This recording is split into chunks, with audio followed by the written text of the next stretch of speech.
हुकूमत साजी के लिए सियासी जमातों के आपस में राब्ते। MQM वफ्द नवाज शरीफ से मुलाकात के लिए लाहौर पहुंच गया। खालिद मकबूल सिद्दीकी, मुस्तफा कमाल और डॉक्टर फारूक सत्तार वफ्द में शामिल। गवर्नर सिंध कामरान खान टेसोरी भी हमरा। नवाज शरीफ से मुलाकात में हुकूमत साजी पर बात होगी। पीपल्स पार्टी के अपने नाराज रहनुमाओं से राब्ते। जाम मेहताब, नादिर अकमल लगारी और मुमताज जाकरानी शामिल। तीनों ने टिकट न मिलने पर आज़ाद हैसियत में PP उम्मीदवारों को शिकस्त दी।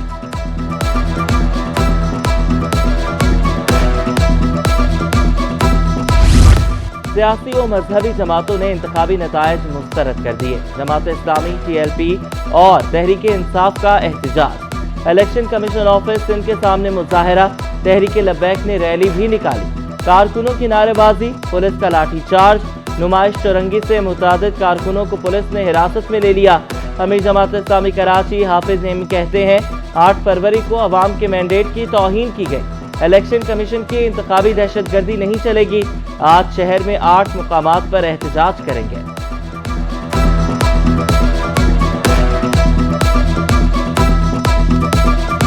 महाजर कौमी मूवमेंट इस जाली इंतखाबी अमल को मुस्तरद करती है और महाजर कौमी मूवमेंट मरहलावार एहतजाज का आगाज़ करती है। हम मंडे को 22 नशिस्तों पर 22 हमारी जो ज़िम्मेदार ख़वातीन हैं वो एक एहतजाज करेंगी प्रेस क्लब पे, और उसके बाद SUGF के लोग एहतजाज करेंगे, सेंट्रल कमेटी के लोग इंटेलेक्चुअल फोरम के हवाले से एहतजाज करेंगे और हम इस एहतजाज को ग्रेजुअली बढ़ाएंगे। सुन्नी तहरीक, JUI और महाजिर कौमी मूवमेंट का भी एहतजाज का ऐलान। आफाक अहमद ने इंतखाबी नताइज मुस्तरद कर दिए। कहा वोट चोरी हुए, बंद कमरों में नताइज बनाए गए। पीर से एहतजाज भी करेंगे, अदालत भी जाएंगे। सुन्नी तहरीक के भी इंतखाबी नताइज पर तहफ़्फ़ुज़ात। TLP के साथ मिलकर हक़ाइक़ सामने लाने का ऐलान। शादाब रज़ा नक्शबंदी ने कहा कि तमाम सियासी जमातों ने नताइज पर अदम एतमाद का इजहार किया।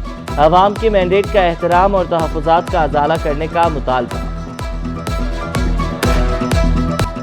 हारने वाले उम्मीदवारों ने अदालत से रुजू कर लिया। NA 248 से खालिद मकबूल सिद्दीकी की कामयाबी सिंध हाई कोर्ट में चैलेंज।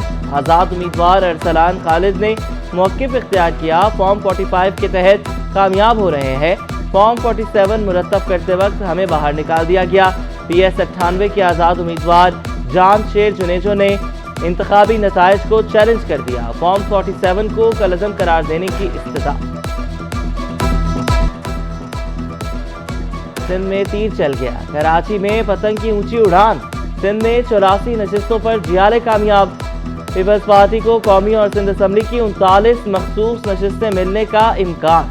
मुत्तहिदा की कराची से कौमी असम्बली की 15 और सिंध असम्बली में 28 नशिस्तें। पीपल्स पार्टी कौमी असम्बली की 7, सिंध असम्बली की 10 नशिस्तों पर कामयाब। 14 आज़ाद उम्मीदवार भी सिंध असम्बली पहुंच गए। जमात इस्लामी और GDA के 2 उम्मीदवार कामयाब। इलेक्शन कमीशन ने सिंध के नताइज वेबसाइट पर अपलोड कर दिए।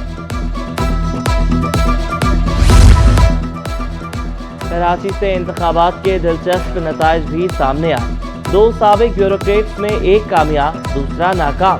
साबिक DCO जावेद हनीफ की मुत्तहिदा के टिकट पर MNA बने। साबिक DG मास्टर प्लानिंग इफ्तिखार कायम को शिकस्त। साबिक टाउन नाज़िम गुलशन इकबाल मुईद अनवर MPA बन गए। सूबाई नशिस्त पर कामयाबी के बाद हाफिज नईम को MPA या UC चेयरमैन का ओहदा छोड़ना होगा। साबिक MQM रहनुमा मुज़म्मिल कुरैशी मुत्तहिदा के हस्सान साबिर से हार गए।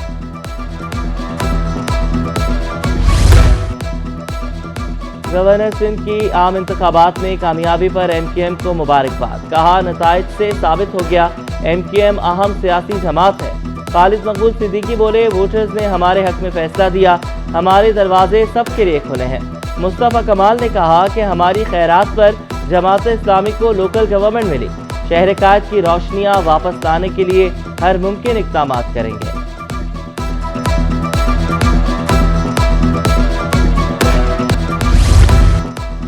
तारीख में पहली बार इतने पुरअमन तरीके से इलेक्शन हुए। शहरियों ने इलेक्शन का पुरअमन इनेकाद को शाइन करार दिया। कहा वोटिंग की शरह बहुत अच्छी रही। उम्मीद है नए नुमाइंदे मुल्क की तरक्की और इस्तेहकाम के लिए काम करेंगे। इलेक्शन के पुरअमन इनेकाद पर ताजरों का भी सियासी जमातों से इजहार तशक्कुर।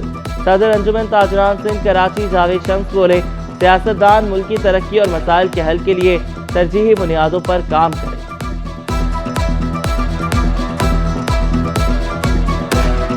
کے دوران کی تو کہیں بھی کوئی بدامنی کا بڑا واقعہ نہیں ہوا، یہ ہمارے لیے گڈ۔ محکمہ بلدیات سندھ میں گریڈ 16 کے 640 ٹاؤن افسر بھرتی۔ نئے بھرتی ہونے والے افسران کی مجموعی تعداد 1176 ہو گئی۔ بھرتیاں سندھ پبلک سروس کمیشن کے ذریعے کی گئی۔ بھرتیوں کی سفارش مراد علی شاہ کے دور میں کی گئی تھی۔ کراچی میں مسائل کے انبار جوں کے توں۔ سیوریج کے ناقص نظام نے شہریوں کو چکرا دیا۔ کورنگی 2.5 نمبر کے مکین گندگی سے پریشان۔ لانڈھی نمبر 1 میں سڑک پر سیوریج کا پانی جمع۔ مسجد کے سامنے جمع گندے پانی کی وجہ سے نمازیوں کو مشکلات۔ علاقے میں ملیریا پھیلنے کا خدشہ۔ محمود آباد ایڈمن ایریا کی سڑک سالوں سے تباہ۔ شہری کہتے ہیں کہ گندگی کی وجہ سے جینا مشکل ہو چکا۔ امید ہے نئی حکومت مسائل حل کرے گی۔ اور درخواستیں لگا کے جماعت والوں کو بھی درخواست لگائی، ٹی ایل پی والوں کو بھی بولا، کوئی سنوائی نہیں ہو رہی، کوئی عمل دخل نہیں ہو رہا ہے۔ کونسل نظام آتا جاتا رہا ہے، یہ وہ ہویا بھی کام ایسا نہیں ہے، اللہ نہ کرے کہ نہیں ہویا، لیکن یہ دوبارہ جو نا اتنی زیادہ کہ اگر یہاں ملبہ وغیرہ بھرا جائے گورنمنٹ کے لیول پہ اگر کچھ کیا جائے تو ہو سکتا ہے پاسبلٹی اس بات۔ 2-3 سال سے یہی دیکھ رہا ہوں، ایسی یہاں روڈ کا حال ہے، گلیوں کا بھی برا حال ہے یہاں پر۔ باغ کورنگی سیکٹر 10 میں سیوریج کا نظام درہم برہم۔ سڑکوں پر گندا پانی اور کچرے کے جگہ جگہ ڈھیر۔ علاقہ مکین شدید مشکلات کا شکار۔ باغ کورنگی سیکٹر 10 میں سیوریج کا پانی موجود۔ مکین کہتے ہیں مسجد کے اطراف کچرے نے نمازیوں کا سانس لینا دوبھر کر دیا۔ درختوں کی کٹائی سے سایہ بھی ختم ہوتا جا رہا ہے۔ کراچی والوں کو گیس مسائل سے چھٹکارا نہ مل سکا۔ مختلف علاقوں میں گیس بندش اور پریشر میں کمی کی شکایات۔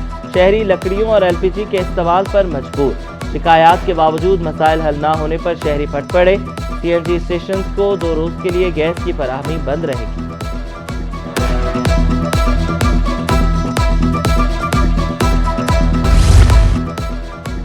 سٹی نیوز نیٹ ورک تشدد کا شکار 3 کمسن بچیوں کی آواز بن گیا۔ 12 سالہ فبیہا، 10 سالہ سمرا اور 7 سالہ عافیہ پر ندیال والوں کا تشدد۔